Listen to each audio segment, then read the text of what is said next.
Madame, Monsieur, bonsoir. Bienvenue à cet épisode de Questions d'actu qui se délocalise au siège du Policy Center for the New South, le think tank marocain, qui se trouve au sein de l'université Mohamed VI Polytechnique, ici à Rabat, délocalisé pour la 8e édition de la conférence pour la paix et la sécurité en Afrique, l'APSACO, qui a choisi cette année la thématique de la médiation des conflits en Afrique, un sujet un peu plus d'actualité au vu de la montée des conflits intra-africains et inter-africains, mais aussi la montée de l'extrémisme violent, sans oublier la montée des luttes des puissances étrangères sur le sol africain. Cette 8e édition de l'APSACO réunit des décideurs politiques, des académiciens, mais aussi de hauts responsables militaires pour discuter des moyens, des nouveaux moyens de médiation par la société civile, par la jeunesse, mais aussi par ces écoles du savoir, ces think tanks africains, pour trouver des moyens de tout simplement une fin à des conflits qui pèsent sur les populations. On le sait, bien sûr, ces conflits ont un impact direct sur les populations. En témoigne le nombre croissant des réfugiés aux quatre coins de l'Afrique. J'aurai le plaisir d'interviewer dans cette émission d'éminentes personnalités qui participent aux discussions de cette 8e conférence APSACO. J'aurai le plaisir d'abord de commencer avec l'ancien Premier ministre du Burkina Faso, son Excellence Monsieur Lassina Zerbo. Bonsoir et merci de répondre à nos questions. Bonsoir et merci pour l'invitation. Alors tout d'abord, question au sujet de cette 8e édition de l'APSACO, cette conférence annuelle sur la paix et la sécurité. Parlez-nous de votre participation, les enjeux aussi d'une telle conférence au vu du contexte actuel en Afrique. Je crois que cette 8e édition a une thématique qui vient à point nommé dans une Afrique qui connaît une période assez difficile. Sur le plan d'abord du pont intergénérationnel entre les devanciers et cette jeunesse qui fait une grande majorité de la population africaine, mais en même temps qui est une minorité politique sur le continent. Et donc des conflits qui sont créés par les personnes âgées, mais dont les principaux acteurs sont cette jeunesse-là. Et donc la conférence sur le Policy Center for the New South, qui est basé à Polytechnique Mohamed VI, je crois, prend bien, je dirais, le taureau par les cornes pour amener les acteurs différents à échanger sur cette thématique. Il y a des jeunes aussi, je crois que c'est une très bonne chose. Je crois qu'il y a un beau mélange de jeunesse, de genre, et puis d'intellectuels et en même temps d'hommes politiques et hommes publics. Tout ça qui fait que on a une très bonne plateforme pour échanger et voir comment on peut trouver des voies et moyens et des recommandations qui seront prises en compte sur le continent. Quelle est la recommandation qui vous a personnellement touché, Monsieur Zerbo? On est encore sur les recommandations, mais toutes les recommandations concourent à encourager la coordination et le dialogue. Dans un premier temps, et à trouver un mix entre les solutions exogènes et les solutions endogènes. Et je crois que ça, c'est venu très fort. Et puis, les voies et moyens de trouver des finances et des ressources, et en plus de ça, la formation. Et moi, j'ajouterais à ça, il faut intégrer aujourd'hui les réseaux sociaux, parce que la technologie fait aujourd'hui on a vite accès, chacun domine sa communication. Donc, il faut faire en sorte qu'on puisse toucher la société civile et certaines couches par les réseaux sociaux pour les permettre d'intégrer ce processus et d'avoir une médiation qui est tout aussi inclusive. Alors, l'initiative du Policy Center for the New South de réunir, comme vous le disiez à très juste titre, toutes les parties prenantes afin de réfléchir ensemble et de croiser les perspectives pour trouver des solutions viables, réalistes et durables aux conflits africains, c'est l'une des nombreuses initiatives prises par le Royaume du Maroc en faveur de la résolution de conflits en Afrique. Un mot, Excellence, Monsieur Zerbo, sur le rôle du Maroc dans la médiation des conflits en Afrique. Le Maroc, je dirais, joue d'abord une diplomatie économique qui fait tache d'huile en Afrique.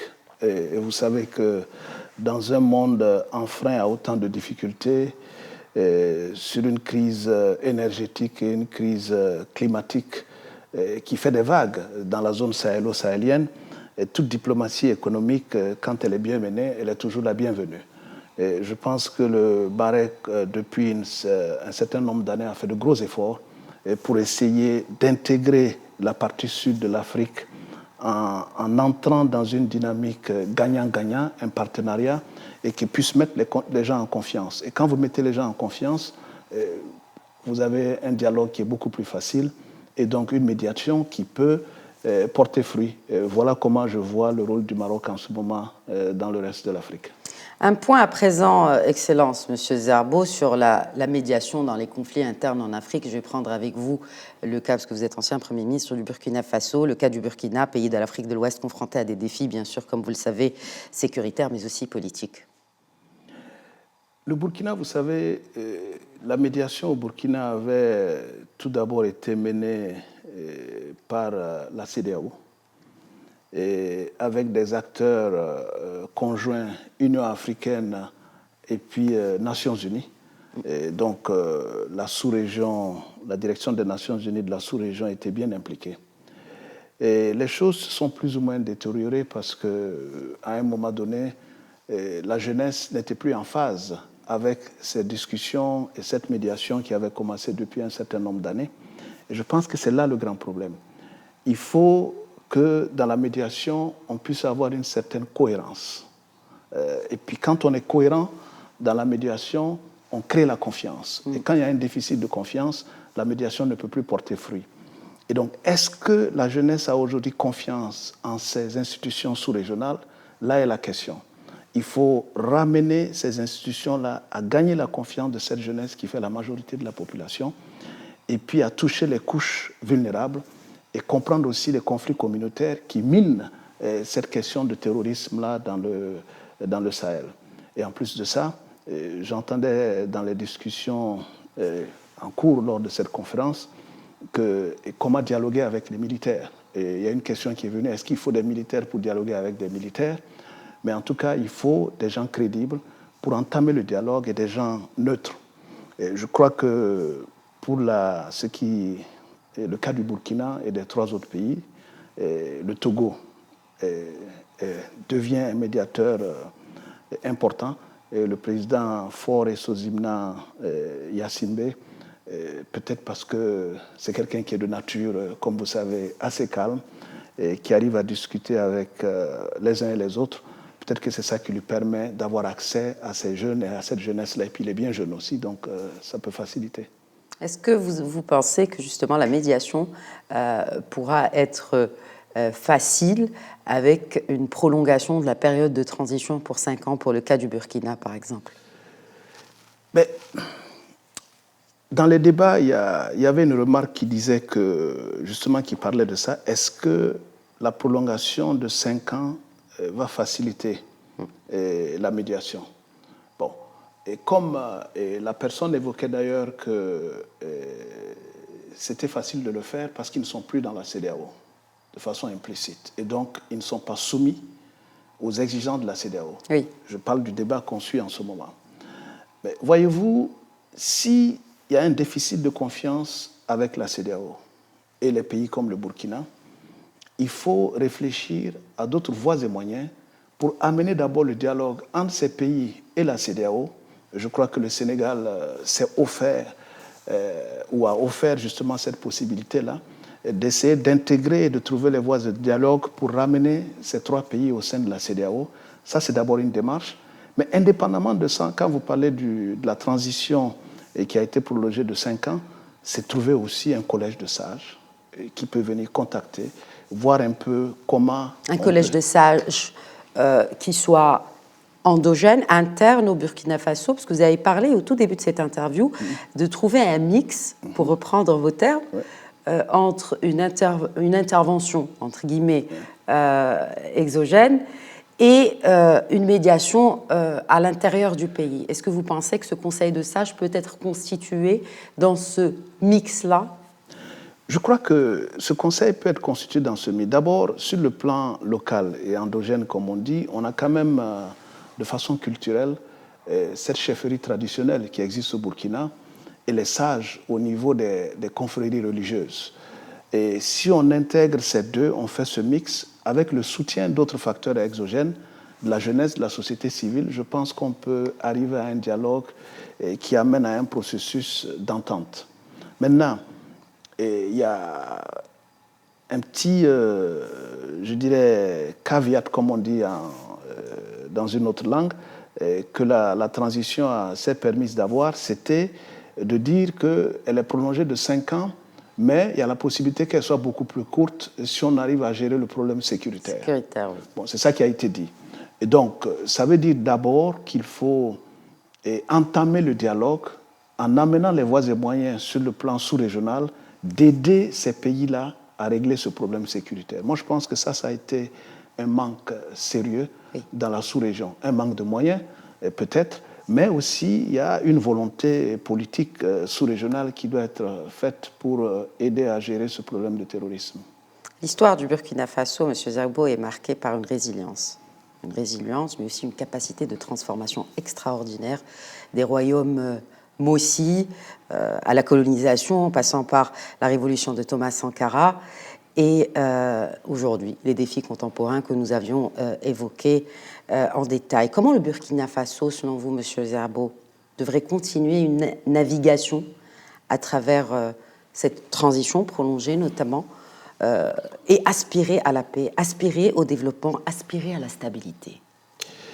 Je crois que le peuple burkinabé aspire à la paix, veut la paix. Et vous avez évoqué le mot résilience. C'est vrai, le Burkina est un peuple résilient. Résilient d'abord par les difficultés naturelles que nous avons. Nous sommes un pays aride, très peu d'eau, agriculture un peu difficile, avec les changements climatiques de plus en plus difficiles. Et puis aussi des facteurs, donc la pauvreté qui gagne ces zones-là où les paysans n'arrivent plus à cultiver, et quelques problèmes culturels et communautaires entre des populations du nord, des populations plus au sud. Et toutes ces populations aspirent à la paix. Moi, j'ai eu l'honneur et le privilège de discuter avec certaines communautés qui ont dit on n'a plus de moyens de mener notre bétail dans les zones de pâturage que nous avions avant parce qu'il n'y a plus d'eau. Et quand on va dans les zones où il y a de l'eau, on dit que ce n'est pas chez nous. Et donc, que voulez-vous que ces gens fassent quand il faut nourrir leur bétail et avoir c'est leur moyen de subsistance? Et donc, dans ces situations, ça crée de façon implicite des zones de conflit qui nous rendent un peu la situation difficile. Mais ceci dit, la jeunesse burkinabé est très, très, très, très résiliente. Mais au Burkina, on dit que le burkinabé, c'est un peuple où le burkinabé a souvent des limites. Mais après, on ne le reconnaît plus. Et on a vu, vous avez parlé de la période Thomas Sankara, on a vu la période de l'insurrection. Oui. Il faut savoir mener à bien ce processus-là pour ne pas... Au risque de faire le bouchon sauter. Et est-ce que vous pensez que, justement, le degré, ou en tout cas la limite, est proche? Je pense que... Est-ce qu'il y a encore moyen justement de faire intervenir une médiation, peut-être de l'Union africaine? On a parlé de la CEDEAO. Il y a toujours moyen d'amener une médiation. Bon, quand la CEDEAO ne peut plus jouer ce rôle, l'Union africaine peut prendre le relais avec le soutien des institutions internationales, mais justement, dans le soutien des institutions internationales, ce dont les gens ont besoin, c'est la crédibilité. Parce qu'on ne veut pas voir des facteurs exogènes. Et on dit souvent que les pays n'ont pas d'amis, n'ont que des intérêts, mais il ne faut pas que l'intérêt prenne le dessus sur les problèmes que nous avons à gérer. Je pense que c'est ça qui crée un peu un problème avec la jeunesse en ce moment. Comment la jeunesse voit-elle cet intérêt justement tout récent de la Russie? Le ministre des Affaires étrangères, M. Lavrov, était justement au Burkina Faso il y a 2 semaines.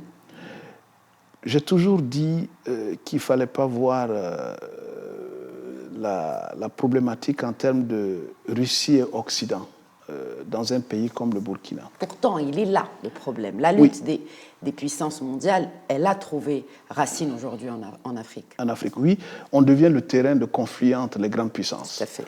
Mais pour autant, je pense qu'il ne faut pas ramener ou circonscrire le débat ou la problématique uniquement à ce combat des grands sur ce qu'on appelle des grands sur le territoire africain.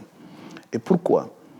Pour moi, j'ai toujours été partisan de ne pas laisser un vide. Parce que quand vous laissez un vide, il y aura quelqu'un qui va l'occuper. Tout à fait.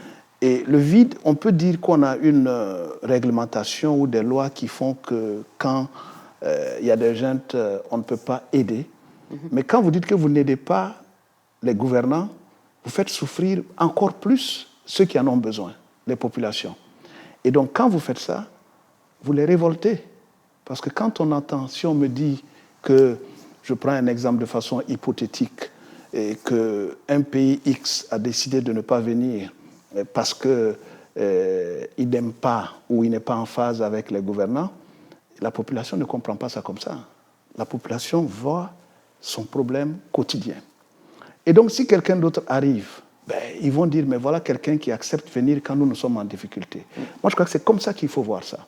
Ce n'est pas un choix délibéré de dire qu'on préfère telle ou telle personne, c'est le fait qu'il y a une perception de vide laissé, et donc ceux qui arrivent à s'imposer par la communication, par des gestes qui ne sont pas forcément des gestes qui amènent ce qu'on appelle les quick wins, mais qui apaisent les cœurs de ceux qui souffrent.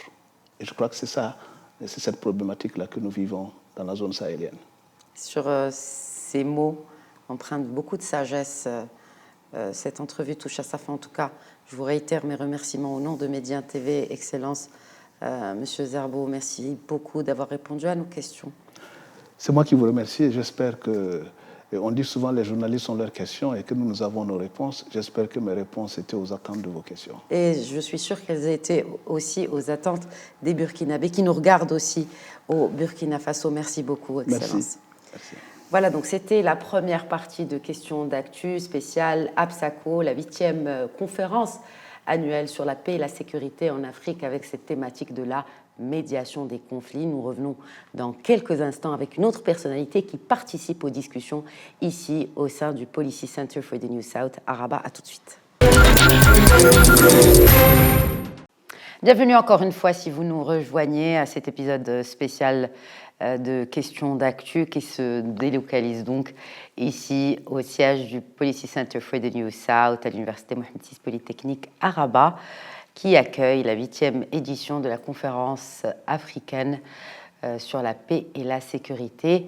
Et cette thématique principale sur la médiation, j'ai l'immense honneur d'accueillir l'ancien Premier ministre de la Guinée, son Excellence Monsieur Kabiné Komora. Merci de répondre aux questions de Média TV. C'est moi qui vous remercie de cette opportunité. Merci. Une opportunité d'abord pour dresser aussi un bilan de la situation, des défis, avant de parler bien sûr de la médiation, des défis institutionnels, des défis politiques, des défis sécuritaires de la sous-région, et avec notamment un focus sur la Guinée. Bien, merci beaucoup. Nous vivons dans un continent africain qui est confronté à de multiples défis.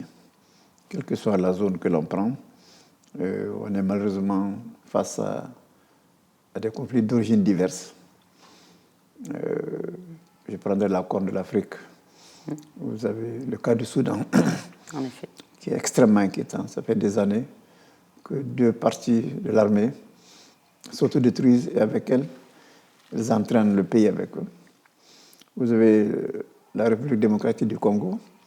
À l'est, vous avez une guerre civile d'une part, et vous avez à côté de ça aussi des guerres ou des conflits qui opposent vraiment des intérêts qui viennent de l'extérieur du pays. Vous avez au niveau de la région du Sahel,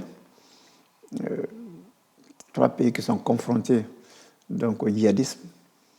Je parle du Mali, du Burkina Faso, du Niger. Et aussi, n'oublions pas, dans une certaine mesure le Tchad, avec Boko Haram, le Nigeria, dans toute la région du lac Tchad.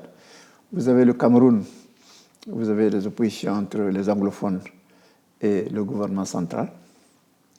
Et vous avez même au Sénégal, le conflit larvé entre la Casamance, disons, des indépendantistes et le gouvernement. Et dans mon pays, la Guinée, nous n'avons pas de conflit ouvert de ce type.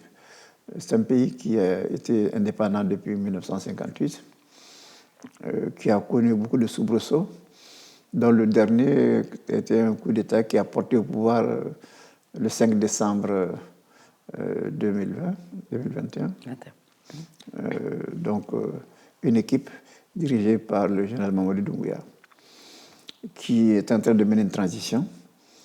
La transition n'est pas évidente, n'est pas facile, puisque d'une part, vous avez une partie de la classe politique qui souhaiterait qu'elle soit écourtée, une autre partie qui souhaiterait que le CNRD, qui est l'organe dirigeant, prenne le temps de mettre en place un certain nombre de fondations, de fondements. Et donc, entre les deux, vous avez la population guinéenne qui observe, qui aimerait bien pacifier, qui aimerait bien qu'il y ait un dialogue qui puisse ramener les parties à la compréhension dans l'intérêt supérieur du peuple de Guinée. Voilà donc un petit siroir. D'où le besoin de médiation, justement, dans cette situation. Tout à fait. Mais qui est en mesure d'apporter une médiation efficace pour le cas de la Guinée, en l'occurrence, Excellence, M. Comora? Je vous ai parti d'abord du principe de médiation. Dans notre sous-région ouest-africaine, quand c'est des conflits qui opposent des acteurs politiques, très souvent consécutifs à des élections mal organisées ou alors à des décisions prises par ceux qui sont au pouvoir de s'éterniser au pouvoir, donc il y a ces conflits. Donc nous appartenons à une sous-région qui s'appelle la CEDEAO, qui est un mécanisme d'alerte d'abord.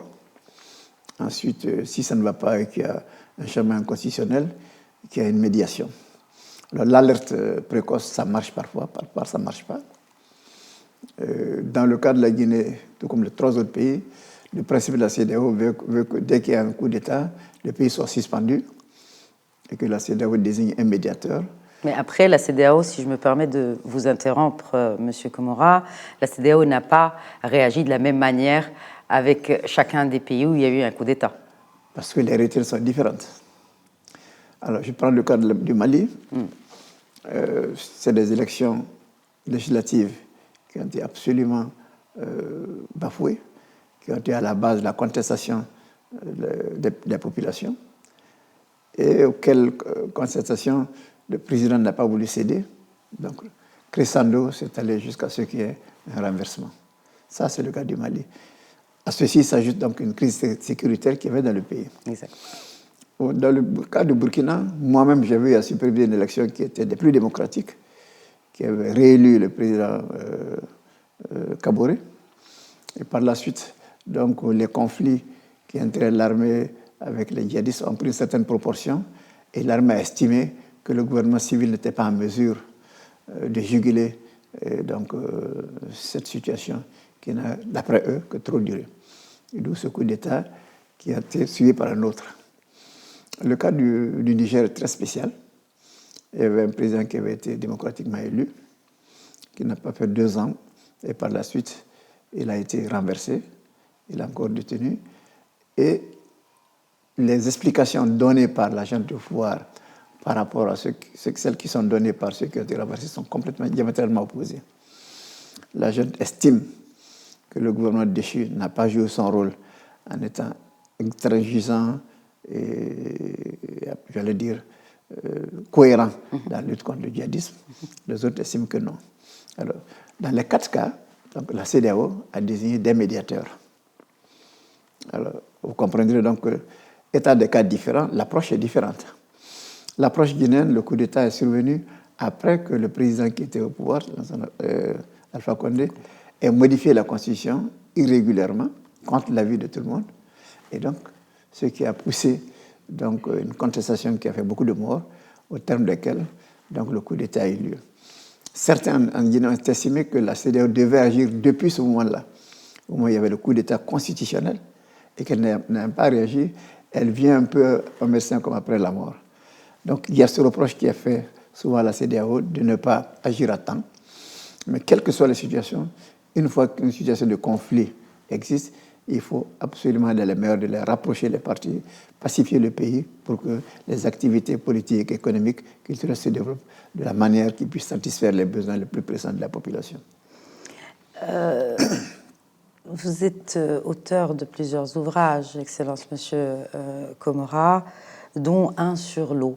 Oui. Cet enjeu vital pour notre continent.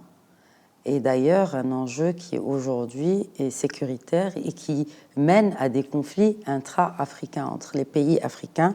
D'ailleurs, dans cet ouvrage intitulé « Eau transfrontalière, bombe à retardement aux facteurs de coopération et de paix », d'abord, quelle médiation possible quand il s'agit d'une ressource vitale pour les populations? Comment les gouvernements peuvent-ils jouer au médiateur? Là, c'est... Après, nous reviendrons au rôle de la société civile dans la médiation plus haut. Et aussi, comment pouvez-vous nous expliquer ce concept des eaux transfrontalières comme facteur de paix? Très bien. C'est un sujet passionnant. J'ai eu le privilège de diriger l'Organisation pour la mise en valeur du Sénégal, qui est par essence l'organisation de bassin le mieux géré au monde. Donc, j'ai eu le privilège d'avoir remporté ce prix 2 fois. Et c'est là que j'ai eu l'idée d'écrire ce livre. Pourquoi? Pour 3 raisons. D'abord parce que je suis convaincu que l'eau, aujourd'hui, demain plus qu'aujourd'hui, sera un enjeu crucial. La quantité sera réduite, la population augmente, le réchauffement climatique est là, les besoins en eau croissent dans les différents secteurs, l'agriculture, l'énergie, tout ça. Donc, il y a on consomme de manière rapace, une denrée qui est rare. Alors sachez que en Afrique, il y a à peu près une trentaine de bassins transfrontaliers. Ce que j'appelle bassin transfrontalier, c'est un fleuve qui traverse plusieurs pays. Alors dans la sous-région ouest-africaine, dans mon pays justement, qui est le château d'eau de l'Afrique de l'Ouest, vous allez être surpris, il y a 1200 cours d'eau. 1200 cours d'eau, donc la plupart des rivières, des cours d'eau qui proviennent de l'Afrique du Sud, de l'Afrique occidentale, viennent de la Guinée. Quand vous entendez parler du Sénégal, pour vous, c'est le nom d'un pays, mais c'est le nom d'un fleuve qui naît en Guinée. Vous entendez parler de la Gambie, pour vous, c'est un pays, mais c'est le nom d'un fleuve qui vient de la Guinée. Le Nigeria, c'est le nom d'un fleuve qui vient de la Guinée. Donc nous avons une responsabilité extrêmement importante, écologique, je l'ai vu stratégique, vis-à-vis des autres pays. Donc nous avons intérêt à faire en sorte que l'eau continue de couler de chez nous vers les pays. Mais qu'est-ce qui va se passer si l'eau qui coule la Guinée vers le Mali, la Mauritanie, le Sénégal ne coule plus, alors que ce pays ne compte que sur cette rivière? Alors, il est évident que ça va non seulement déclencher des problèmes vitaux de subsistance, mais il va y avoir de la bagarre autour de l'eau. Et c'est en cela que le livre recommande que tous les pays qui partagent le même fleuve doivent s'entendre pour coopérer autour du fleuve. Plutôt que de se battre, ils doivent concevoir des projets communs, faire en sorte que personne ne prélève plus qu'il en a besoin et que toute décision soit prise de manière collégiale. Et c'est ce qu'on fait autour du fleuve Sénégal. Vous avez suivi le cas du fleuve Nil, le grand problème entre le Soudan, l'Égypte et l'Éthiopie. C'est parce qu'à l'origine, les Anglais, ils avaient pris un décret pour allouer à l'Égypte près de 75% de la quantité de l'eau qui vient du Nil. Le Nil qui naît en Afrique orientale, qui traverse près de 11 pays et qui se jette dans l'océan, la Méditerranée à Alexandrie. Mais avant, les gens oublient, à Khartoum, ils reçoivent les eaux de ce qu'on appelle le Nil bleu. Et le Nil bleu est celui qui apporte 85% des eaux du fleuve. Les deux se rencontrent à Khartoum pour entrer en Égypte.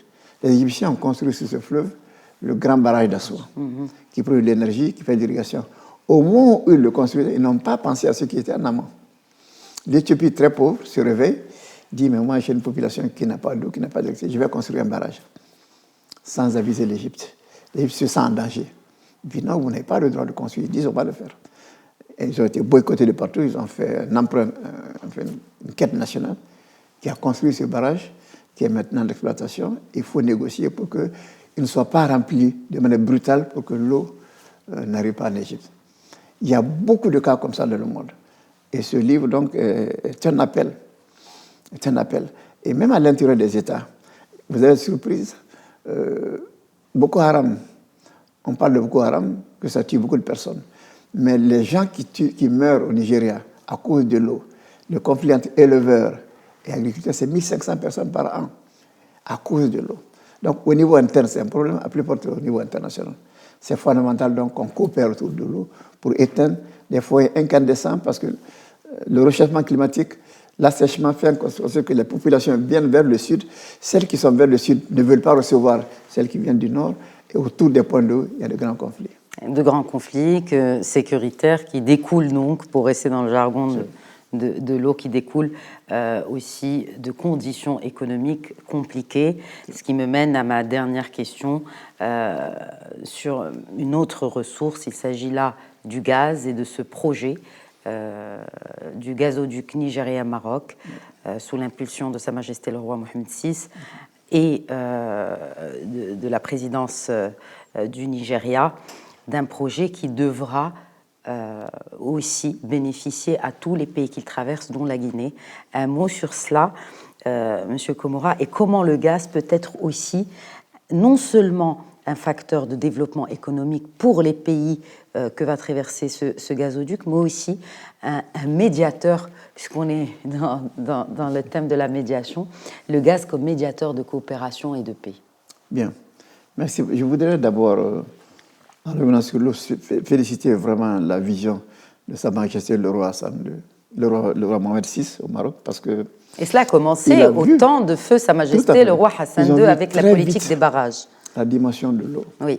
Ils ont fait beaucoup de barrages, mais ils ont compris que ça ne suffira pas, parce qu'avec l'assèchement, la désertification, ça ne suffit pas. Donc il faut se tourner vers d'autres sources, d'où les problèmes de salinement de l'eau de mer. Et j'ai noté que la plus grande centrale de transformation de l'eau de mer en eau salée va être au Maroc. Ça va donner de l'espoir et de l'exemple à beaucoup de pays. Donc l'eau est vitale. Pour revenir au gaz, bien, il n'y a pas de développement sans énergie. Et la plupart des pays africains sont confrontés à des déficits énergétiques. Vous entendez que toute cette semaine, ou depuis une année ou deux, l'Afrique du Sud, il y a des coupures tous les jours. Tout à fait. Il y a des coupures au Mali, il y a des coupures en Côte d'Ivoire, il y a des coupures au Ghana, il y a des coupures à Guinée, il y a des coupures au Gabon. Donc, il y a un déficit énergétique chronique. Comment y faire face? Il faut faire le mix énergétique. Vous devez exploiter toutes les sources. Vous ne pouvez pas vous relier uniquement à une seule source. Ceux qui ont de l'hydro peuvent faire l'hydro, mais le jour où il ne va pas pleuvoir, vous aurez des barrages à sec, ce qui est arrivé au Ghana il y a quelques années. Alors, ceux qui ont du gaz doivent transformer une partie de ce gaz en énergie. Ceux qui ont du soleil, comme au Maroc ici, peuvent faire la transformation du soleil en énergie photovoltaïque. Ceux qui ont du vent doivent faire de l'éolienne. Ceux qui ont du pétrole peuvent faire de la production thermique. C'est la combinaison de tout ça qui donne une assurance, une sécurité énergétique. Et le fait que les deux pays, Nigeria et Maroc, aient pensé exploiter le gaz du Nigeria à travers, c'est très important parce que le Maroc pourrait dire qu'il faut liquéfier le gaz, transporter et venir le gazifier ici. Mais au lieu de ceci, ils ont passé un projet intégrateur pour que le gaz traverse un pipeline qui va relier donc, le Nigeria donc, au Maroc. Et ça va traverser donc, tenez bien tous ces pays, ça va traverser le Bénin, le Togo, le Ghana, la Côte d'Ivoire, la Guinée, et certains pays nordiques, éventuellement le Sénégal et la Mauritanie avant d'arriver ici. Donc, vous avez là un cordon ombilical qui va faire que plus que jamais, ces pays seront interdépendants dans une denrée vitale qui est l'énergie. Donc, le gaz produit par l'énergie produite par le gaz a ce double avantage. Elle est moins chère, elle est moins polluante. Et quand ça vient d'une source à foison, elle est plus durable. Un dernier mot sur le rôle du Maroc, Excellence, Monsieur Komora, le rôle ou la médiation marocaine. Un mot pour décrire la médiation marocaine dans les conflits en Afrique. Bien. J'ai eu le privilège, on m'a demandé, à l'occasion du 10e anniversaire de l'accession au trône de Sa Majesté Mohamed VI, de faire un éditorial.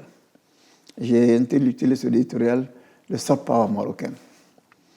Parce que vous savez, le soft power d'un pays, c'est soit parce que vous avez une armée puissante, soit vous avez une économie puissante, soit vous avez une bonne équipe de football. En tout cas, vous avez quelque chose qui vous donne votre nom. Le Maroc combine, à mon avis, 4 éléments. D'abord, c'est un endroit de recherche. Nous sommes dans un centre de recherche qui diffuse le savoir. Donc, tout ce qui vient se former ici contribue à exporter la reconnaissance, les qualités et la puissance marocaine. Deuxième point, c'est le fait que le Maroc est une puissance culturelle.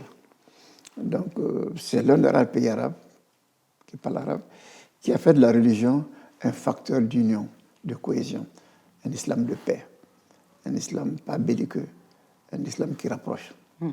Troisième élément, c'est un pays fraternel, c'est un pays qui a toujours pensé qu'il ne peut pas vivre en autarcie, qu'il faut aller vers les autres. Je dis bien aller vers les autres, pas seulement attirer les autres. Et ça, c'est très important. Combien de fois Sa Majesté a fait des voyages en Afrique? Combien de fois? Au Sénégal, en Guinée, tous les pays africains. Chaque fois qu'il en a l'occasion, il y demeure, et ce n'est pas que pour 48 heures, pour bien comprendre les populations.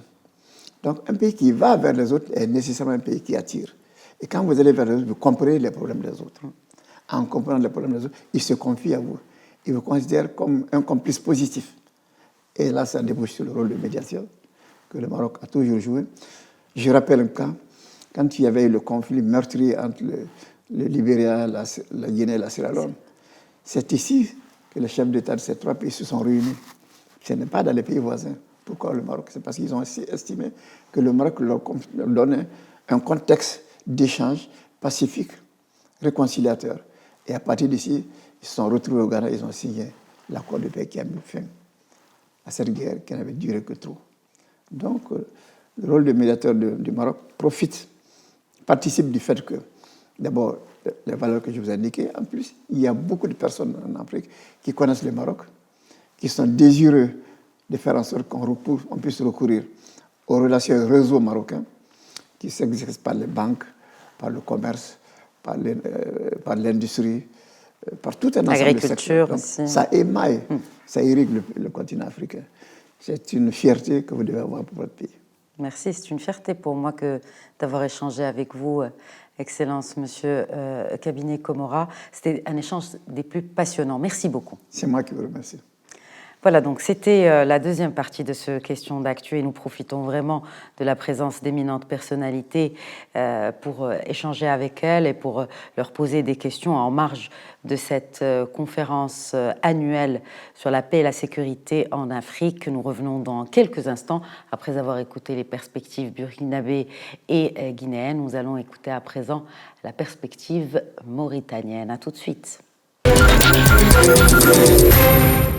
Bienvenue dans cette troisième et dernière partie de Questions d'actu spéciale APSACO, cette conférence annuelle qui est à sa 8e édition, conférence annuelle sur la paix et la sécurité en Afrique, autour cette année donc de la médiation comme thème principal des discussions. J'ai le plaisir d'accueillir pour cette troisième partie le directeur ou le président du Centre des stratégies pour la sécurité du Sahel-Sahara, le Centre 4S. Il est aussi ancien ministre des Affaires étrangères de la Mauritanie, son Excellence, Monsieur Ahmedou Ould Abdallah. Bonsoir et bienvenue. Merci de répondre à nos questions. Merci, c'est moi qui vous remercie. Alors, première question, et après les échanges très fructueux qu'il y a eu lors de ces 2 jours de conférence, quels sont les ingrédients pour une médiation efficace aujourd'hui pour les conflits qui minent la sous-région? Merci beaucoup. C'est une occasion d'abord pour remercier les organisateurs du centre, pas de m'avoir invité seulement, mais pour la qualité de leurs réunions et comment ils s'adressent aux problèmes structurel que confronte le continent en lui-même et au-delà de ses frontières avec les autres partenaires. La médiation, aujourd'hui, est extrêmement difficile. Elle a toujours été. Pourquoi? Parce que les conflits, comme disait Bismarck, c'est la continuation de la politique par d'autres moyens. Alors, comment fixer une dispute politique, mais surtout quand elle vient avec des armes, des grenades, des couteaux, des attentats? C'est extrêmement difficile à l'ère où la communication n'est plus le monopole des États ou des grosses compagnies, mais n'importe qui, en particulier dans le Sahel, où les gens ne travaillent pas, n'importe qui est informé. Téléphone mobile, WhatsApp, réseaux sociaux, faux ou vrai. Et la télévision que vous avez, tout le monde peut l'avoir. On n'a plus besoin d'acheter, d'être riche pour acheter. On peut avoir une copie, acheter, envoyer à des amis. Donc la médiation devient difficile parce qu'on n'a plus le monopole de l'information ou de l'influence. En gros, voilà ce qui la rend difficile. Et le conflit lui-même a des enjeux plus politiques, mais financiers. Et ça rend tout très compliqué. Alors, par exemple, ces raisons-là peuvent aussi être utilisées comme moyen de médiation, notamment en ce qui concerne l'information, les réseaux sociaux et l'influence. Tout à fait. Ils peuvent être utilisés, et vous avez parfaitement raison, mais le conflit, quand on veut le régler rapidement, quand on peut le régler rapidement, oui, ça joue. Mais d'expérience et de ce que je vois, plus un conflit dure, plus il devient un business économique, pas seulement politique. Je donne un exemple. Je n'aime pas donner des exemples parce que les choses sont prises au personnel. Prenez la crise libyenne, prenez la crise du Soudan, prenez les nous restons dans notre région proche. Si on prend l'exemple, par exemple, de la présence d'un groupe séparatiste dans une région, c'est aussi la porte ouverte à tous les trafics en tout genre. Mais tout à fait. D'abord, les rebelles ou les insurgés ou les combattants, quelles que soient les motivations qu'ils donnent, sont informés. Ils peuvent informer leurs soldats, leurs financiers, leurs partisans instantanément. Plus peut-être qu'une armée classique qui doit passer par la hiérarchie et qui doit faire attention aux erreurs diplomatiques ou stratégiques. Ce qui fait que les conflits sont devenus difficiles et une fois de plus, les conflits qui durent après 6 mois ou une année, un conflit devient une affaire économique. Qui sont les médiateurs potentiels que vous avez peut-être identifiés dans le cadre de vos recherches au sein du Centre 4S? Oui. Alors, les médiateurs, j'en ai connu moi-même, et j'ai été personnellement à plusieurs reprises médiateur dans la crise, par exemple, au Burundi, qui m'a, à mon avis, évité d'avoir ce que le génocide des Tutsis au Rwanda a subi, ou bien en Côte d'Ivoire, après la crise de 2002, de septembre 2002 et d'autres crises. Le médiateur en général, le mieux, c'est des personnes neutres. Et la médiation était possible il y a quelques années. Elle devient aujourd'hui difficile parce que le médiateur n'a plus le monopole ni de l'information, ni des ressources, ni peut-être de l'influence. On peut faire médiation entre 2 États. Mais c'est difficile de faire la médiation quand il y a des individus, des particuliers, des petits groupuscules qu'on ne contrôle pas. Et plus un conflit dure, justement, il s'enracine et devient un business. La médiation est aujourd'hui beaucoup plus difficile qu'elle ne l'était, et j'espère que ce qui se passe dans la boucle du Niger et ce qui se passe au Soudan et en Libye ne subiront pas cette mutation qui en fait des business. Et comment, justement, peut-être envisager la médiation dans un autre cadre, c'est-à-dire au lieu de faire de la médiation entre les groupes et les États qu'ils affectent, faire de la médiation auprès des pays qui soutiennent ces groupes d'une manière ou d'une autre? Alors, si on pouvait régler ça, ce serait bien. Vous avez parfaitement raison, parce que dans chaque crise, il y a un État qui plus ou moins finance un mouvement. Par exemple, le cas les plus récents, la crise au Soudan. Qui finance qui? Qui finance le gouvernement officiel? Qui finance les rébellions officielles? J'ai envie de poser la question aussi, qui finance le Polisario? Tout le monde le sait, c'est l'Algérie. Est-ce que c'est possible et ça a de le été dire? évoqué dans la dernière résolution de l'ONU, c'est pas moi qui le dis. Oui. Chacun doit assumer ses responsabilités à un moment. Et justement, et je pense que c'est là où la médiation peut jouer un rôle sur les États. Parce que là, on parle d'un État qui soutient un organisme séparatiste. Mais il y a plusieurs États et chacun soutient une partie armée, soit le gouvernement officiel, soit le gouvernement parallèle, mais ces États sont influents. Mais pour revenir au Sahel, c'est extrêmement dangereux pour les économies, les mouvements migratoires, et mouvements migratoires qui concernent nos pays parce que la jeunesse s'en va, mais qui concernent les autres pays comme l'Europe qui se plaint alors qu'elle a besoin de cette main-d'œuvre. Alors que l'essentiel du mouvement migratoire se passe sur le continent africain, il ne faut pas l'oublier. 60%. Parce que l'Europe oublie de mentionner cela, et notamment on voit avec la montée de l'extrême droite maintenant de l'autre côté, dans la plupart des pays en tout cas européens aujourd'hui, de l'autre côté de la Méditerranée, on pointe l'Afrique, mais il faut rappeler aussi que l'essentiel des mouvements migratoires reste en Afrique. 60% des mouvements migratoires sont en Afrique. Mais mieux encore, l'Europe ne peut plus se passer de migration. Non, ils ont un déficit de natalité. Ils refusent de le reconnaître, et il y a un intérêt à ce que l'Europe et l'Afrique, Maghreb naturellement compris, discutent de ce problème. L'Europe est déficitaire, non seulement consommateur, mais pour le travail. Il y a des métiers, seuls les migrants de ce continent, que ce soit le Maghreb ou l'Afrique subsaharienne, sont la seule offre qu'on a. Dernière question, en quelques mots, il nous reste moins d'une minute. Monsieur Ould Abdallah, l'avenir du Maghreb. Vous avez parlé du Maghreb, cela m'a interpellé. Oui. L'avenir du Maghreb. L'avenir du Maghreb, du Grand Maghreb. Le Grand Maghreb. Qui fut grand, hein. Là, il se rétrécit visiblement avec le Grand Maghreb. J'étais jeune. Ma première année, je crois, de fonction, il y a eu un sommet du Maghreb à Tunis, avec Allah yarhamhum, Bourguiba, Boumediene et Hassan II et Mokhtar Ould Daddah. Et Hassan II avait dit que le Maghreb se limite aux pays dont le plat principal est le couscous.